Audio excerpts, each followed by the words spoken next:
Afternoon, everybody.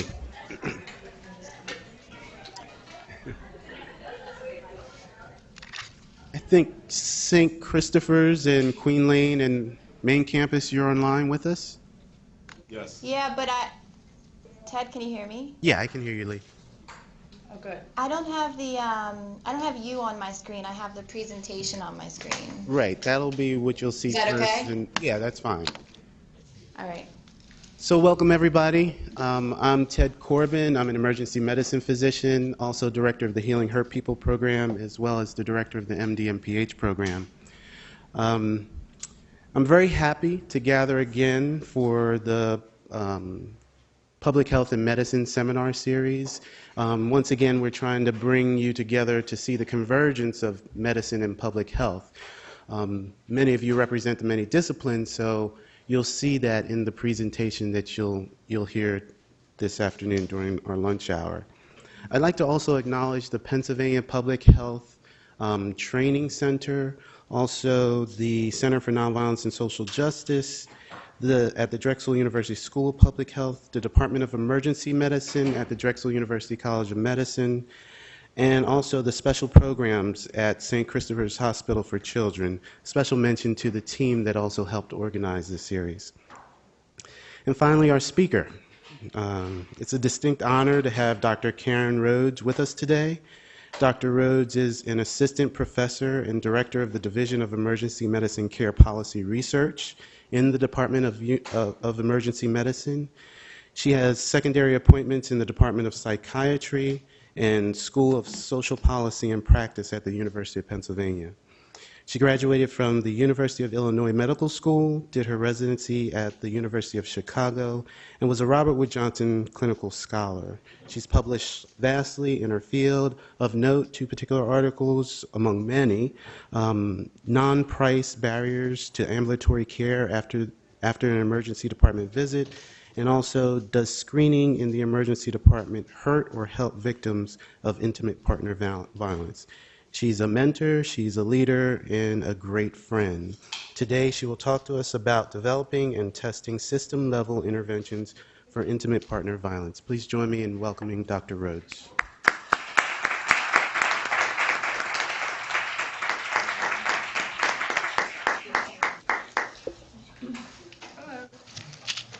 Oh, good.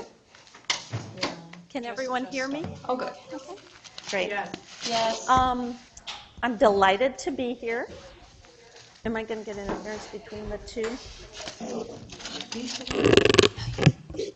And I'm going to, I want to acknowledge that nobody who works in this field works alone. I have lots and lots of collaborators, and over the last 10, 15 years I've been working on this, and very important to me. And I added onto my list Ted Corbin, John Rich, and I want to introduce Kate Watson. Raise your hand.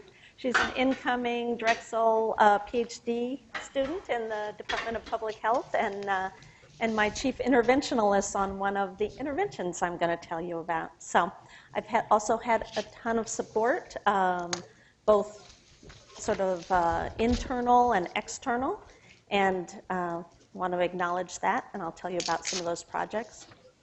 So my goals today are to really present a slightly different conceptual framework, which is really treating violence and abuse as adverse health risks. For some people, it's adverse health behaviors, but for people who experience the abuse, it's an adverse health risk, has long-term impact.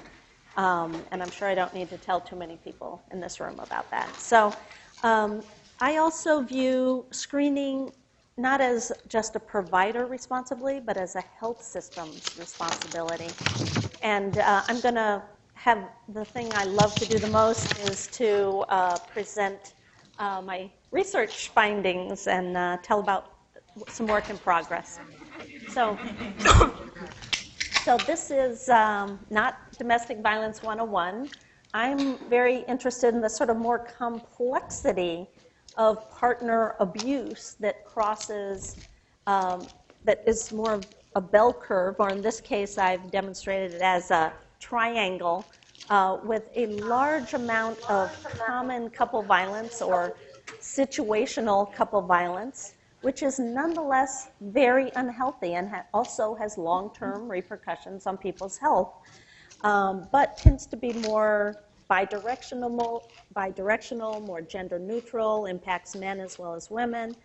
The classic domestic violence picture is more like up at the top, where the definition is a pattern of coercive, assaultive behaviors, physical, emotional, sexual, stalking, threats, and intimidation.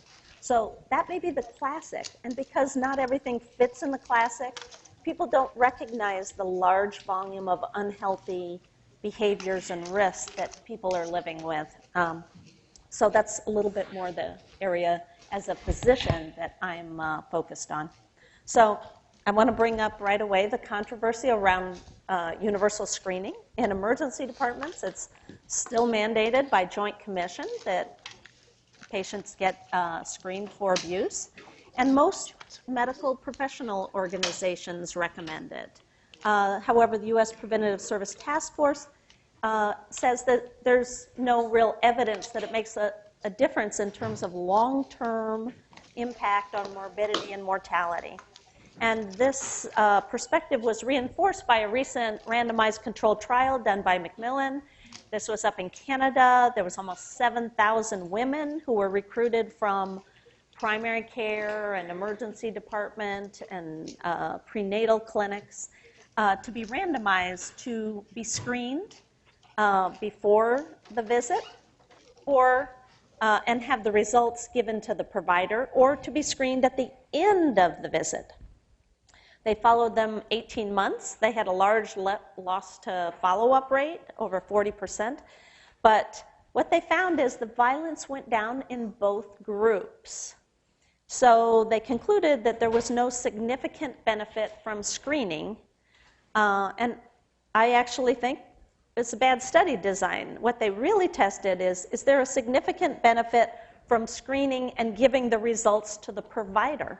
In fact, in their results, they note that over half the women who were positive for partner violence said even though the results were given to the provider, there was never a discussion during the visit. So what they really tested was giving the results to the provider because both groups were screened. There's a huge randomized trial. They were screened at the beginning and at the end, and all women, this was just women, got referrals. The violence went down in both groups. I'm going to show you some other data that people we identify in the emergency room, it's actually a predictor for increase and future violence, different than this. So it makes me think that, in fact, getting the screening and the referral, which both groups got, actually was fairly effective in terms of decreasing violence, but that's not what they tested. So bottom line is the authors recommended that the focus shift from universal screening to case finding and intervention. So I want to present some recent data and say, how good are we at case finding?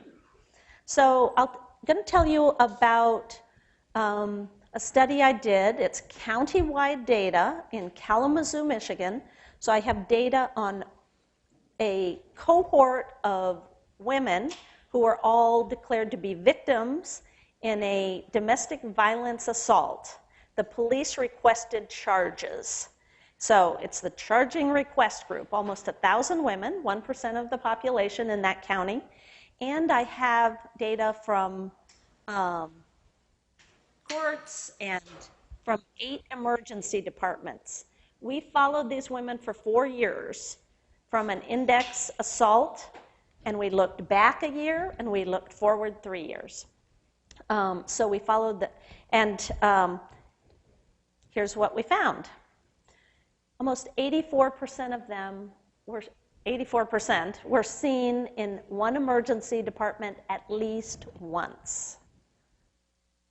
And most of them were seen multiple times, on average about 6. Although very skewed distribution.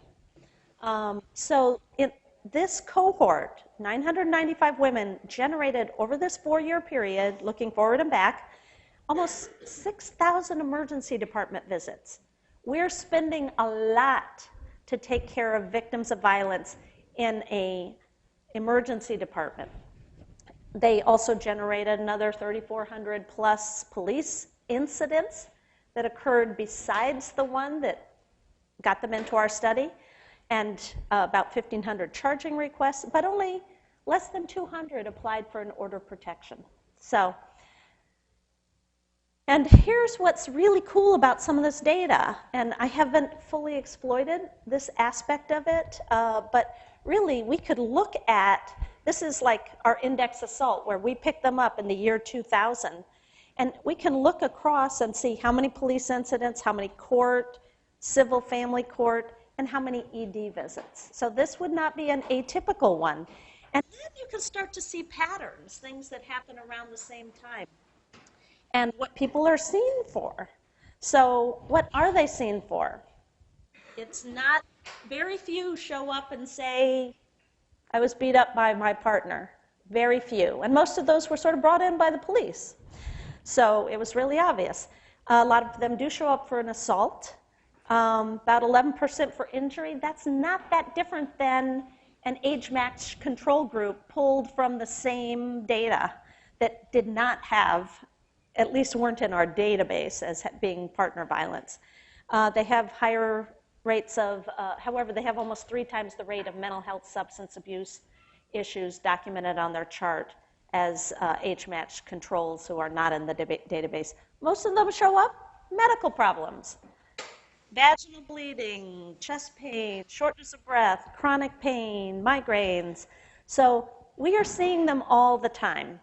And how good are we at case finding? This is an indicated population. We know these are victims of domestic violence. So 70% had no documented screening whatsoever. There's 8 emergency departments. They were all trained by the county health department. Public health went in and trained the ED docs and nurses. They have standardized forms. They've got 5 things they're supposed to do, et cetera. So in fact, there's a lot of documented negative screens. So my experience is there's a fair amount of check the box phenomena. No, she wouldn't. No, she wouldn't be a victim. But we only got, this is out of all 5,700 plus visits by this victim population. Of visits, only about 6% actually had any identification of domestic violence in those victims. So, and how good did we do when we understood that it was a victim? So for this small number that were identified, what did we do? So if IPV was identified, about 50% of time involved a police report. Now realize some of those came in with the police, so that's, I don't know, that counts. 45% saw a social worker. A lot of EDs do not have round-the-clock social workers, and a lot of this happens in off social work time. Only 33% of those visits documented some sort of safety assessment, and only 25% were referred to victim services. So I maintain it's time for a change in strategy. I don't think we can leave it up to busy physicians. And this isn't just in emergency departments. Primary care is equally time-stressed here. And we need to allow patients to self-disclose their risks and at least pick up people who are willing to tell you. And my experience is when people are directly asked, they'll tell you. So I developed a computer-based health survey. I call it Promote Health. I've redeveloped this a bunch of times. I'm still working on it. And basically, the goal is it takes about 10 minutes. It asks about a whole lot of psychosocial as well as other medical risks so that people see the violence or abuse questions framed within the context as a health risk. So it's an educational component in itself. It generates health advice and exact referrals for the patient. And a one-page, so patient will see one at a time the questions. Has your partner ever physically hurt you? The physician will get just a one-page summary of their risks that up in the corner said sort of physician to assess risk. If there was symptoms of depression or possible partner abuse, it gave them the exact numbers to call and how to get, it told them what to do. So, and this is what it looked like. This was at the University of Chicago, and we also did this at Lowtech, which is on the south side of Chicago, very similar to where Penn and Drexel are now. And then we also did this up at Lutheran General, which is up in our suburban, primarily white middle-class suburbs. So in any case, what we found across both groups, and not significantly different rates, by the way, between the suburban and the urban, although there was more physical and sexual in the urban, but the rates were nonetheless about the same. We found that when I did a large randomized trial, and I'm not going to go into the details, but basically what I did was we enrolled over 1,000 women, and we could only code so many of the audio tapes, but they all carried around an IV pole with a recorder on it, and throughout their whole visit. Half of those women were randomized to get the computer screening and the provider to get the report. At the end of the visit, we screened all women again, and because that was the end. We weren't following them long term. We just wanted to look at the impact of computer screening on doctor-patient discussions. So we found that there was, in 39% of the visits, all these visits, there was some mention or screening of domestic violence in the group that got computer screening plus audio taping, and in the usual care, which is usual care with an audio tape, that was 31%. So that was a significant difference. But let me say, this was not a blinded study. You're the doctor. You come in and see this patient. They're a study patient. They know we're studying domestic violence. They know we're expecting them to screen, regardless of whether or not they have the report. So I would say, big microphone on top there. This is the best they can do. These are doctors being recorded. This is the high mark, When we actually did chart reviews before we started, there was like 0.1% identification of partner violence. So we know that just putting the audio tape there, telling them you're doing a domestic violence study, you get up to 31%. But that's the best they can do. The computer screening, giving them the information helps a little bit. So all that recording allowed me to look at communication strategies that are associated with domestic violence disclosure. Because remember, we knew who was positive. By the end of the visit, both groups were screened. So I could look at whether or not the people had partner violences and whether or not there was a discussion and what strategies on the part of the providers, which were nurse practitioners, emergency medicine residents, and emergency medicine attendings. Like what was associated with the patient actually being willing to tell the provider. And really the big thing was probing. And that means, as we defined it, asking one more question, giving open-ended opportunities. Anything else? And being generally responsive to clues, which are defined as a patient mention of any psychosocial issue.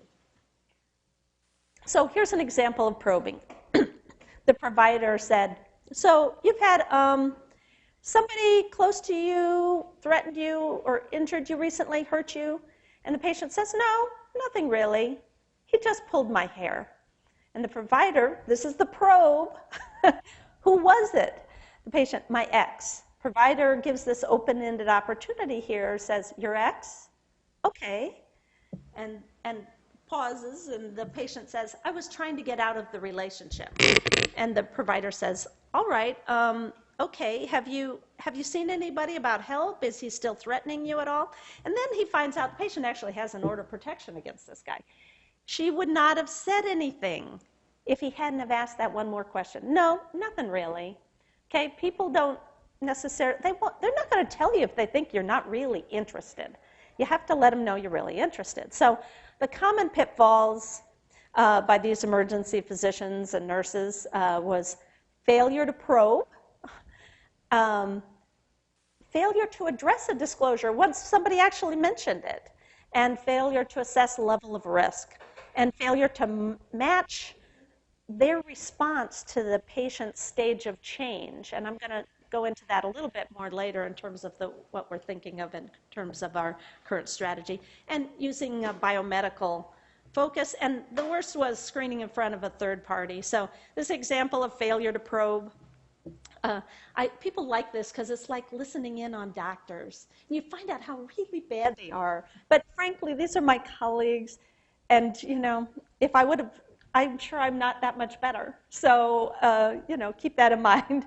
It's hard to do this. So the doctor says, all right, do you smoke? No. Drink? No. Any history of IV drug use? No. Okay. And is everything okay? Nobody hits you, hurts you, intimidates you? Patient says, I'm okay. There's a pause. That's a pregnant pause. I mean, that person didn't say no. She's no, no, no, I'm okay. You know, that's a clue, okay? And the doctor says, okay, and do you have a regular doctor? Patient, no. When on exit, she screened positive for physical and sexual abuse by a current partner, very high level amount of abuse going on. She didn't think the doctor really wanted to hear. So, failure to acknowledge disclosure. Have you ever been threatened or hurt by or someone close to you? Yeah. There's a 19-second pause. You listen to this, you just like, are you allergic to any medication? So, biomedical focus. So this provider's very jovial with the patient. Okay, when was your last fight with your boyfriend? They sort of established this. Patient said, it's all the time, and she laughs. And the provider says, okay, well, I think that's the problem. She's there for abdominal pain. I don't think you need anything else right now. We can give you some Mylanta and see if it's comfortable. Maybe you might have reflux. Sometimes people with high anxiety, they have high acidity. So biomedical focus, okay? And screening in front of a third party. Okay, doctor says, how many stairs did you go down? This is a woman who falls down stairs, 7 stairs. And the doctor said, no head injuries? No, didn't hit my head. Okay, and they're looking at that microphone, you know. A question I have to ask every woman patient, female patient. And the patient says, no, I'm not. What does she think he's going to ask? Yeah, right. Okay, that's one of them. And the other is there any possibility of domestic abuse or anybody? And the male partner, you hear him, I can leave if you like, and laughs. Patients know that you shouldn't be asking these questions in front of someone else. And the patient, no. And the doctor said, they're trying to recover a little bit. Any other relationships? Patient, no. My husband's a very good friend. And the husband's laughing. The doctor says, okay, I'm required to ask. And the male partner, oh, absolutely. So this is why we need good social workers. Okay? That's why I'm in a department of social work over at Penn. So there were also good responses, and there were really some good responses, giving them an opportunity to explain, asking if they were safe to go home. There was some counseling, those who tend to be a little bit longer. But in general, when there was a good response, it didn't take that much longer than a bad response. Offering police report, empathy, concern, and which is one of the things that was associated with patient disclosures, just demonstrating any empathy. Voicing an opinion. You'd think that would be very judgmental, and it's not allowed in motivational interview, but patients actually, didn't seem to mind it in our study. And giving a referral, 25%. Interestingly, that's exactly that number I got in the Kalamazoo study for referral. So this is one, I can't go into all the good examples, but this is one that I sort of liked. Patient sort of talked, yeah, we've been talking about the controlling thing. But he can't. Once he's mad, he just can't. It's not physical.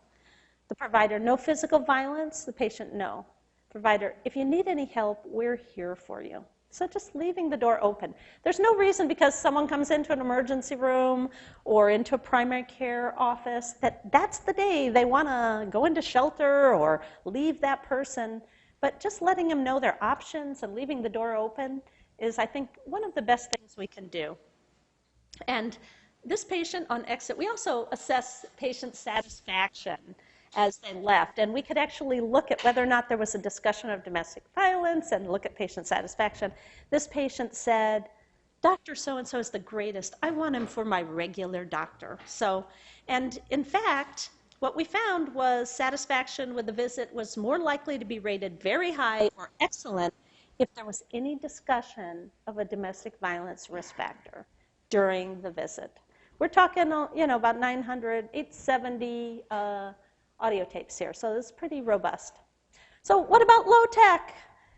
The Macmillan study did their screening they actually tested computer with paper and found it was equally acceptable to patients. It's safe.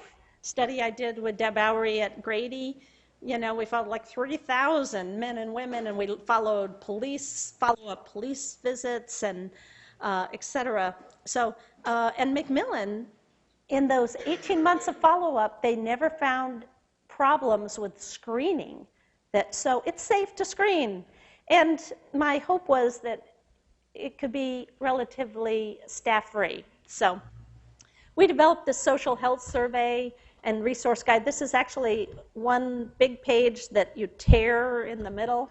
And I have some examples if people want to see them afterwards. But basically, it's asking some sensitive domestic violence questions on the flip side of the first page, but in the context of asking about other psychosocial risks, social support, depression, injury prevention risk factors, and then we give the resources is on a detachable thing. This first part gets put on the chart, and the other part goes with the patient. And I viewed this as a potential community-based intervention because I'm hoping that if the patient got one of these pink surveys at every visit that they, we say, well, take it for somebody else who could use it. And it would get sort of dispersed and people could find out what resources around housing or help with an elderly parent or depression, employment, how to get, free medications, things like that. So in addition to violence. And so our preliminary data, this is done in Philadelphia Department of Public Health Clinics. This is just the very first 150 we did. We found about 27% of women and 29% of men had any partner violence risk. Now I'm going physical, emotional, sexual is included in that. But victimization and perpetration were, not that different for women and men, what they disclosed. And danger items, which would fall into the higher level, current fear or threat, sexual abuse in the last year, or gun access, about 10% of females, 17% of men. So the patients liked the pink survey. They thought, well, about 60% said, oh, yeah, that's really great. And the others were like neutral. There was like 1% didn't like it. But they thought it was important information for the doctor to know. And we're planning on filling it out and giving it to the doctor. And they thought the resource page was helpful, and they thought they'd share it with others. So with that, we did this. We did a trial for 2 months in 4 health centers. We gave them pink surveys that we asked the clerk to hand out. It was voluntary, optional, and it said right there, give it to the doctor if you want to. If not, take it home with you and have the resource guide. And we did it for 1 month, and then we took it out of that clinic and put it in 2 other health centers here. So, and then we looked at how many cases. We did a chart review, almost 1,000 charts, half in each in the intervention month and half in the usual care. And we found in this random chart review about 15 new cases of partner violence that were diagnosed, compared to 0 during the usual care months. So with that data, we designed a challenge grant, which and if the social health survey was on the chart, which it wasn't in that many cases, in fact, the clerks weren't so good at handing this out, so it wasn't quite as staff-free as I'd wanted. But if it was, about 27%, almost exactly what they were screening, were IPV positive. So this is a challenge grant that we're finishing up in the community health centers, 3 and 5 and 4 and 9. And what we did is, first we again did sort of a modified crossover here.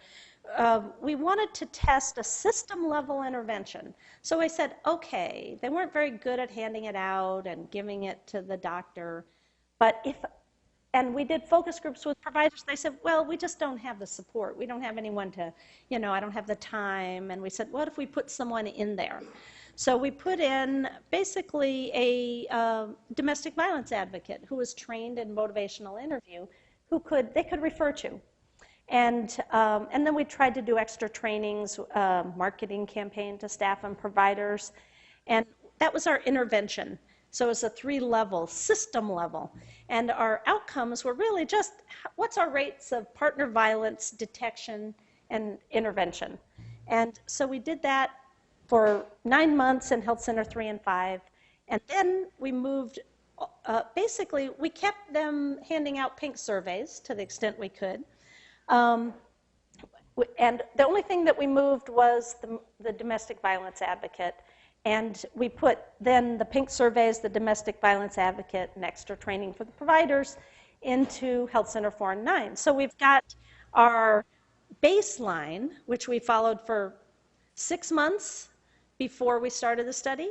There was about 7 cases of domestic violence. Then during the full intervention periods in these health centers, we found about 210 cases of domestic violence. And then when 4 and 9 were just usual care at first, but they did get the extra training even so. And so they found 16 during the usual care times. And then what we're trying to do now is help them with sustainability. We're providing extra training for the motivational interview for providers, extra domestic violence training, and we're providing them with the pink surveys. And so we're trying to keep up some level. It's not really working very well, but, we'll see. Nonetheless, it tells you, they're very stressed, and system-level things are hard to do. They really require a lot more support than just giving people pieces of paper, and even, you need a person, you need some extra help. So one thing we noted across both pilot and during the intervention and in the emergency department at HUP, where we're using the same screening, it's green surveys there, is that if somebody has partner violence, they're also much more likely to have comorbid health conditions. And so, especially rates of at-risk drinking or living with a drinker, being depressed, too much stress, and histories of sexual abuse, a lot higher, street drugs in the home. So if I'm interested, I'm concerned that the evidence isn't there. And yet, anecdotally, patients will tell you it makes a huge difference. So in trying to design a study where I could actually find out, is there any condition on which, if we intervene, we could show long-term differences in morbidity, mortality? I focused on the drinking, and also because NIAAA is a very good funder of violence. And we've got we're now doing a randomized controlled trial of a brief intervention, by which I mean a motivational intervention, for problem drinking and partner violence. And this is being done with women. And we call it the SHIP study, Social Health Information Project, because we can give people little cards with SHIP on them, and we don't want them to, to have it known that they're in a domestic violence study. So in any case, we aim to recruit and randomize 600 women emergency department patients, and we're doing it at HUP. And they have to both be IPV involved and problem drinkers, which means if we screen, instead of 27% of just IPV positive, to have problem drinking as defined by NIAAA, even though it's sort of a low threshold, like more than 4 drinks in the last 3 months, more than 7 a week. It's still, it lowers our rate of people who are eligible for the study to about 6% of women screened. So we're doing a randomized trial that includes a control group, and because when you actually do all the screening and ask people about their drinking, we know it is an intervention.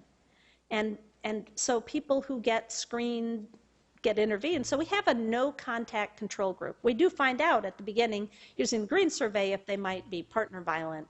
But then if they're randomized to no-contact control group, we follow them 3 months and assess 3-month outcomes. Our primary outcomes are at 3 months, and we're using IVRS with both the intervention and control group, where the women use a cell phone and call up, and they're asked questions about partner violence. We're counting hits and episodes of heavy drinking. And then we do a follow-up interview at 3 months, and that's when the no-contact control group gets fully screened, and we'll see if we can see any difference. So just very briefly, IPV and drinking, they're co-occurring issues. I think most people know that, both with their own adverse health consequences. And we know that victims are more likely to abuse alcohol, and that IPV is more likely to be severe if drinking is involved. But,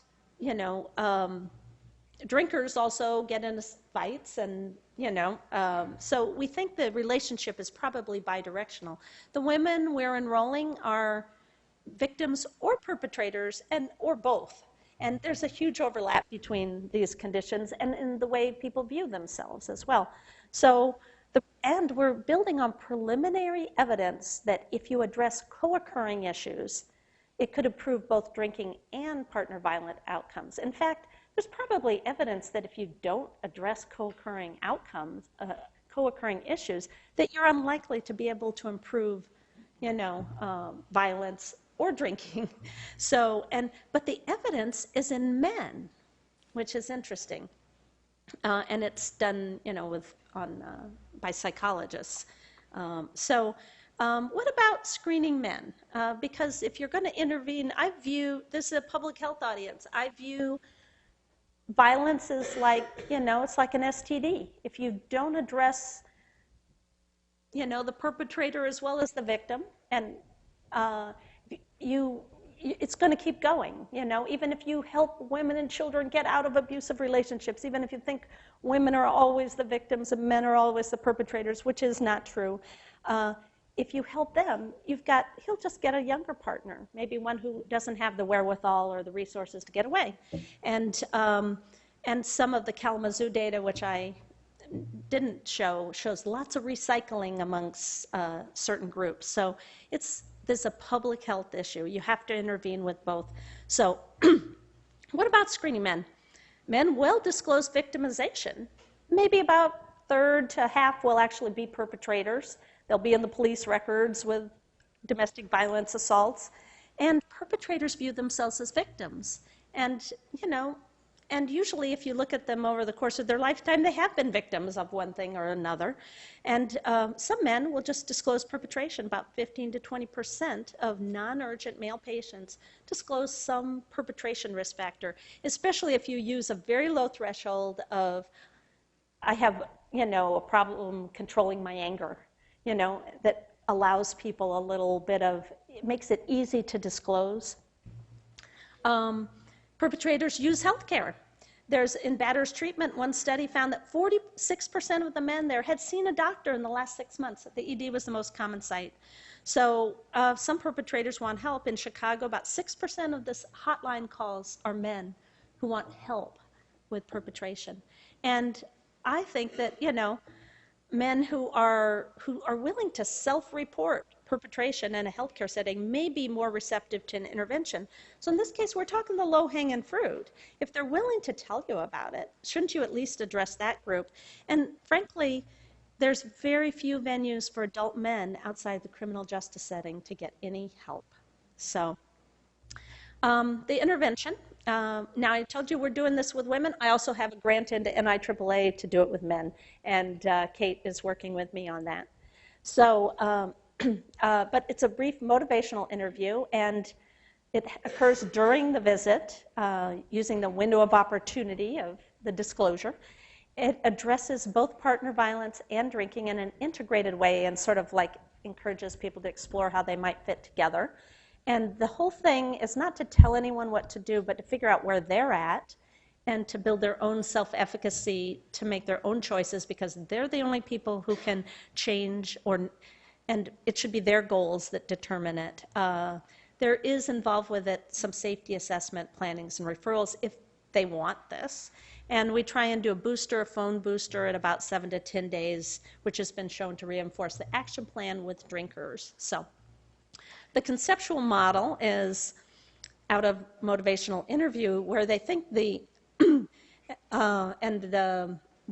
Miller and Moyer have studied this, and they find that the active therapeutic ingredients they think are therapeutic empathy and the spirit of MI, which is really just sort of being supportive of that patient and their choices, and differentially reinforcing change talk, very subtly during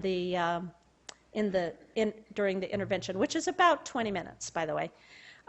We think that the mediators are stuff that we think will change as a result of the intervention.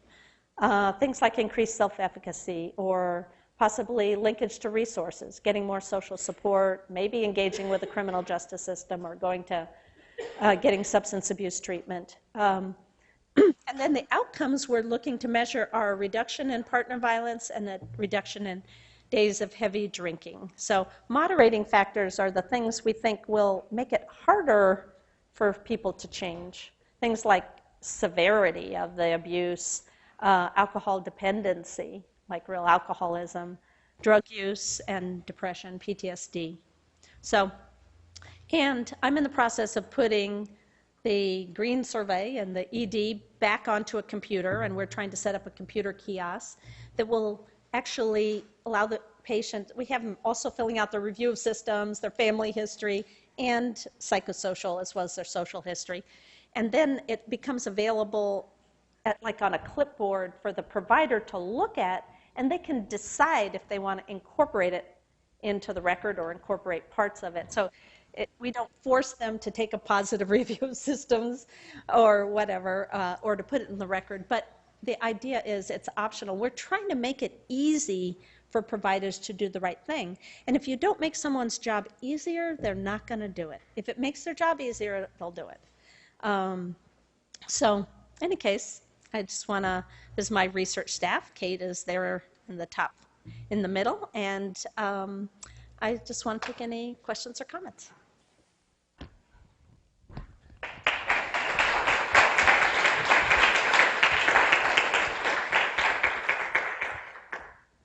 Thank you, Karin. This is, I hope everybody sees the innovation that's related to this work and gives you some ideas and see the whole integration around public health and medicine.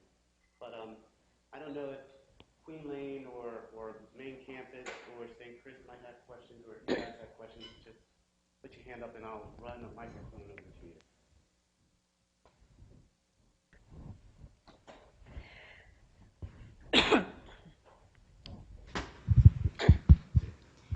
Thanks.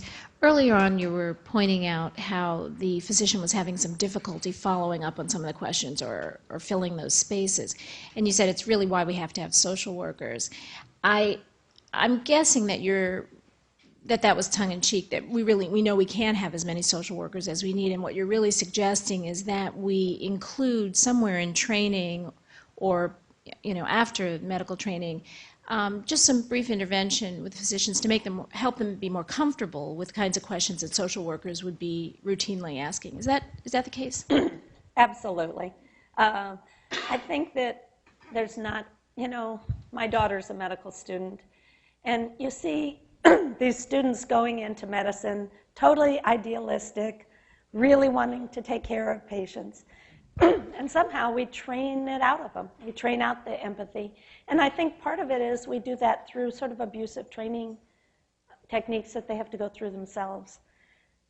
There will always be people who are not comfortable. And I think they need backup. And I guess I would disagree. I think we do need enough social workers. This is not a huge expense. Right now we treat our social workers like their utilization review. Your job is to get the patient out of the hospital, so it's cheaper. Instead of really thinking of how do we add to the value of a healthcare visit by addressing other issues that people will keep coming back and back for if you don't address.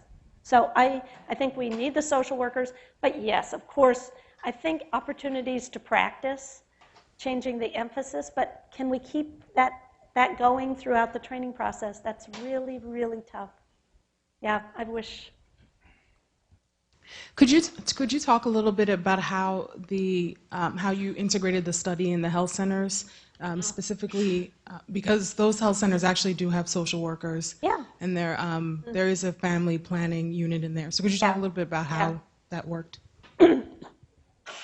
Not as well as I would have liked, but the social workers were all pretty much on board, and they're now tracking. They still rely on the provider to refer the patient to them. So our advocate was more likely to troll around or keep reminding the providers that they were available, and it just worked a little better. They do have social workers. They tend to be dedicated and paid for by family planning, by HIV, and but yeah, on average they have 2 social workers each clinic. But and the social workers were pretty supportive and on board. And we've given them opportunities to do extra training. So their job is to pick up the slack, but they're not going to run around. I think what we actually need are behavioral health specialists who are trained in trauma-informed work and can address, because we found a ton of depression, ton of other psychosocial issues that need to be addressed. And until we, I think those have to be addressed in concert. Part of it, you can't, people's lives are integrated. If you can't deal with their depression, they can't get out of the relationship. So if you can't give them the resources they need, if they got 4 kids, and what are they going to do,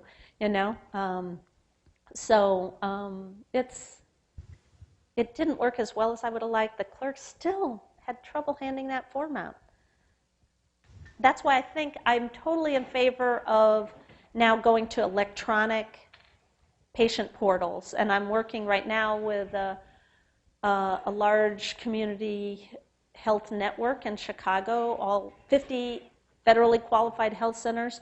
They're developing a patient portal, My Access Health or something, My Chart, where I think putting a psychosocial screen on there for the patient, so it's a patient-centered approach, give them access to their medical records, their chart is theirs, they go somewhere else, they can access it, instead of requiring the charts living with a doctor. It's a different perspective.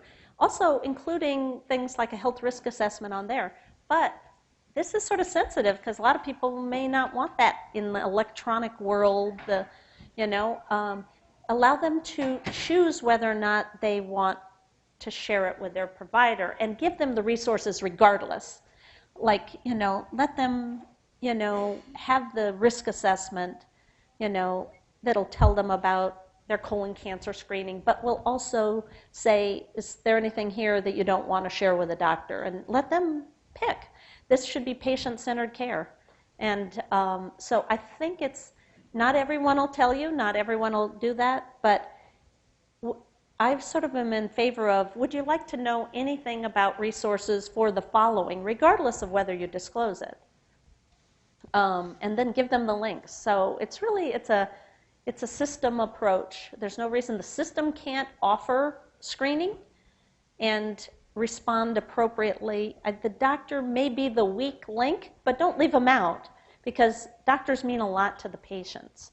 So for those doctors that are really good at this, and there certainly are some, that it's important, and they want to know this, and it may help them diagnostically in terms of, you know, some of the chronic pain. They can sort of maybe start to get to the bottom of what's going on with their chronic pelvic pain when they had bad history as a child, sort of thing. So I think that trauma-informed behavioral health specialists to back the doctor up, so they don't have to be afraid of opening Pandora's box. They can say, I'm so glad you told me. I'm sorry that happened to you. I have an expert here I want you to see. Because these things, you know, go deep, and they do take a little bit of time. And I think we need to respect the provider's time, but expect them to empower the behavioral health specialist, the social worker. And the social workers have to be well-trained, not, you know, in that process. Or, yeah. Yeah, check the box.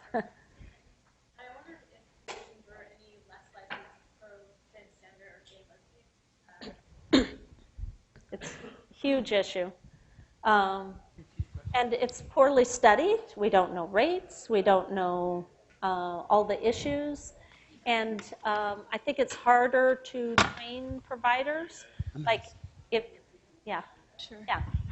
Sorry, I just asked if, I heard you speak about some box checking on behalf of physicians, and I wondered if there if they were any less likely to probe gay, lesbian, or transgender patients for domestic violence. So I don't have the data on that. My, you know, experiences, yes, and I would say that's probably true, and that they're less likely. And I think that the whole area needs more work in terms of what's culturally competent to, you know, to ask, and just training providers, you know, oh, she's there with her girlfriend. That doesn't mean you can ask in front of her girlfriend, you know. So I think these are really important things. They're definitely big issues in the gay community, and I hope that we can do a better job. I hope there's more work done addressing these. Good question. Other comments? Thanks. I really I like the concept of the patient-directed screener, where they have the paper or they have the computer and they're filling out those questions on their own. But the first thought that came to my head when I saw a picture of it was about literacy, both literacy and computer literacy, Right. if it's on the computer. So I was wondering if you could speak to that a little bit. Well, it's not just literacy, it's language. I mean, we have, you know, the Community Health Network I'm working with, it's like they have 52% Hispanic patients. You know, so there's cultural competence and language, and there's literacy, and there's electronic literacy, and there's health literacy. So these are all really important issues. You can get around some of the just plain literacy by doing audio. So it would be nice, and I haven't gotten there by any stretch of the imagination, to have touchscreen computers that make it easy on people, audio that asks the question. But I'll tell you, we're in an age of rapidly moving information technology. I mean, you can, you know, you can do these screens on your cell phone.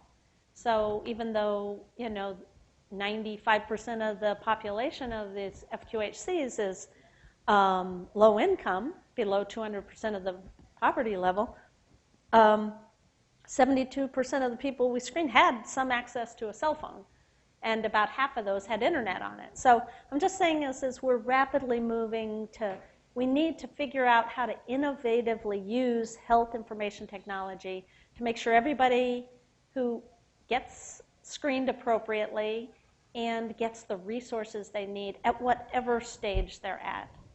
So.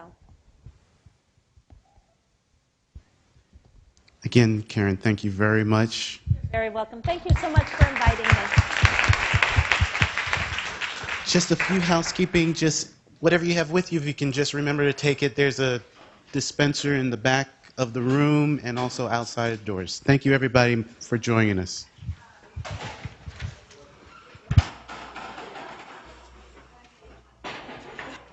Is that good?